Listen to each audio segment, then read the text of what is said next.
सोलापूर कृषी उत्पन्न बाजार समितीची एका महिन्यात निवडणूक घ्यावी असे आदेश मुंबई उच्च न्यायालयाने बुधवारी दिनांक 5 रोजी दिले आहेत। त्यामुळे कृषी उत्पन्न बाजार समितीची निवडणूक लवकरच लागणार आहे। बाजार समितीच्या निवडणुकीची प्रक्रिया आहे त्या स्थितीत स्थगित करण्यात आली होती। तसेच नव्याने प्रारूप मतदार यादी तयार करण्याच्या सूचना सहकार पणन विभागाचे उपसचिव संतोष देशमुख यांनी केल्या होत्या। त्या निर्णयाच्या विरोधात दक्षिण सोलापूर तालुक्यातील निंबर्गी येथील विकास कार्यकारी सोसायटीचे संचालक तसेच सुरेश हसापुरे यांचे समर्थक बसवराज माळगे यांनी मुंबई उच्च न्यायालयात दाद मागितली होती। त्याचा निकाल बुधवारी लागला आहे।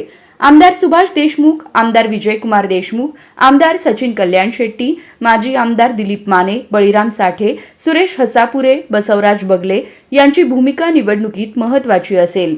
त्या नेत्यांच्या भूमिकेकडे जिल्ह्याचे लक्ष लागले आहे। सोलापूर कृषी उत्पन्न बाजार समितीचे प्रशासक मोहन निंबाळकर यांची हकालपट्टी केली आहे। त्यांच्या ठिकाणी सोलापूर शहर सहकारी उपनिबंधक प्रगती बागल यांची प्रशासक म्हणून नेमणूक केल्याचे आदेश सहकार पणन व वस्त्रोद्योगाचे उपसचिव संतोष देशमुख यांनी दिले आहेत।